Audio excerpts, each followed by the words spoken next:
Hey everyone, welcome to another episode of Strong Draws. My name is Brett Strong, and today I'm working on Batman Beyond, but this one has a cape. So, I want to kind of apologize for the way I sound. I had my 30th birthday yesterday, and my girlfriend threw me a surprise party that I wasn't expecting, and I may have had a little too much fun, so still a little groggy and getting over that. So I'm going to try and walk you guys through this as best I can. Again, it's another older drawing that I did a while ago. So I'm going to try and remember and kind of watch what's happening along with you guys and just kind of give a quick commentary of what I'm doing. Kind of the reason I did this one was I was listening to Kevin Smith's Batman on Batman podcast. And I don't remember, I think he was talking with Paul Dini, I think is one. They might have even been watching.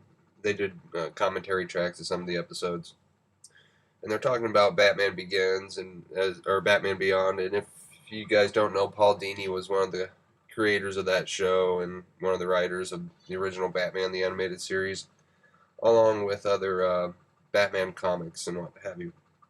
If you don't know who Paul Dini is, go to those Kevin Smith's podcasts. You can listen to it.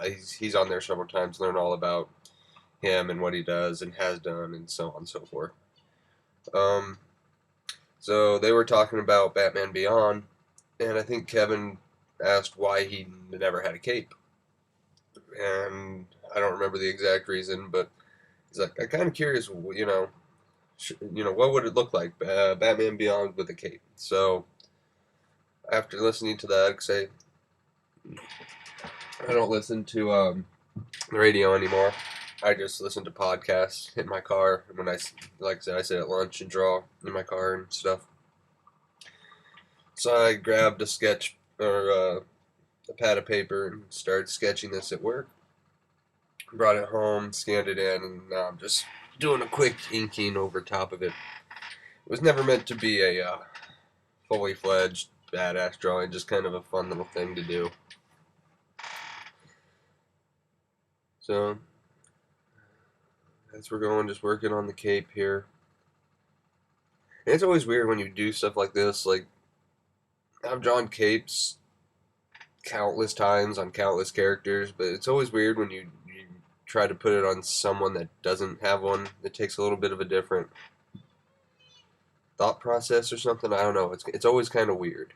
It's fun, but it's always weird to do it at first because you just don't know how to make it work or something. I don't know.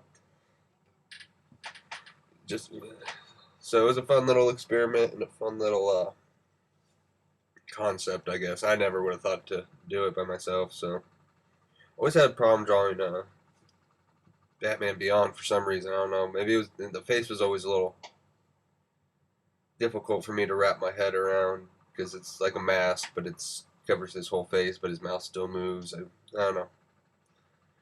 Great character though, a lot of fun to draw in the end, and fun to watch. If you haven't seen Batman Beyond, that's another great animated show you should check out.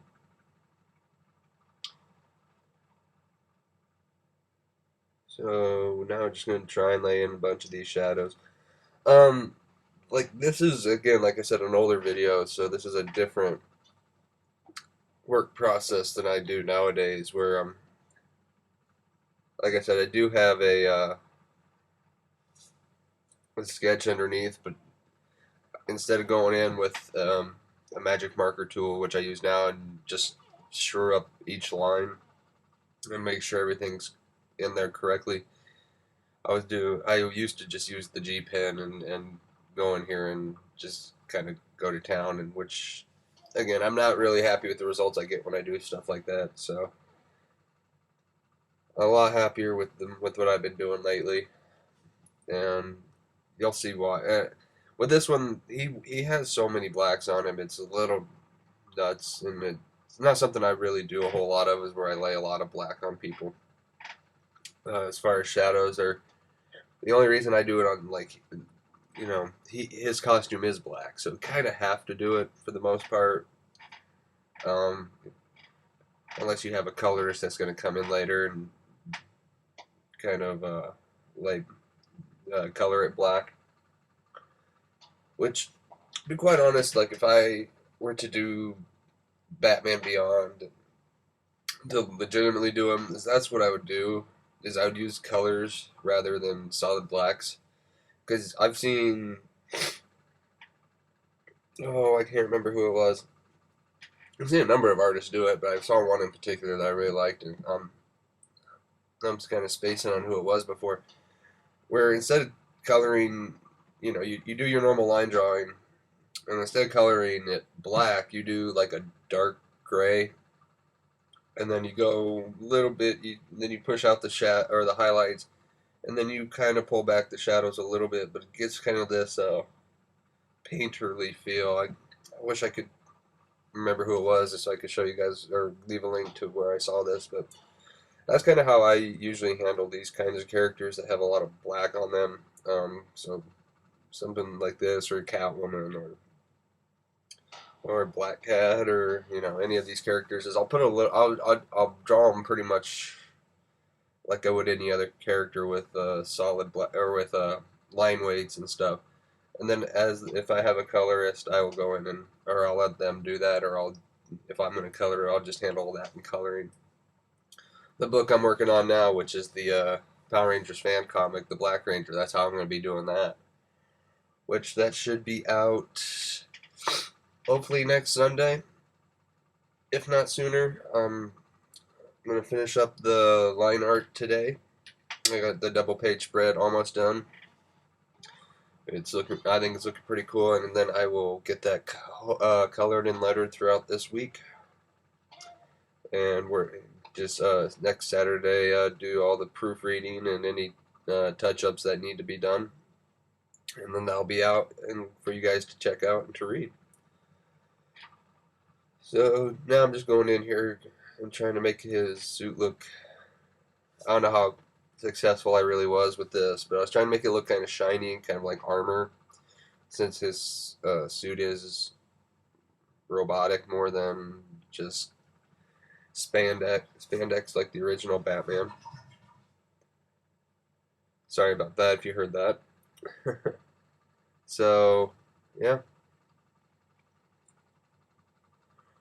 Again, I don't know how successful it was. This was just kind of a quick sketch. I think the whole thing took me about an hour, and the main reason is it's coming up. I'm going to be doing some hatching lines that I don't think I necessarily needed, but look kind of cool. And there is I did end up doing a quick color pass over top of this once I was all said and done. So there will be a link to that down in the description down below.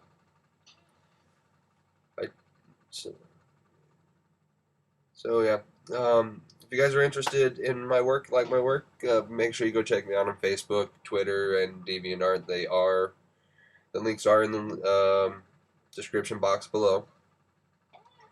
Again, I got that Power Rangers fan comic coming out that will only be available on my Facebook page. So check me out there. I think I'm going to do a video next week of the making of the cover for that. So stick around, and I'll be able to show you kind of the process of how I make a cover. It might be I might do it all in one video. It might be broke up over a couple weeks, but here you go. Here's the final inked version. Again, there is a colored version on my Facebook and Deviant page, so go check it out. Bye.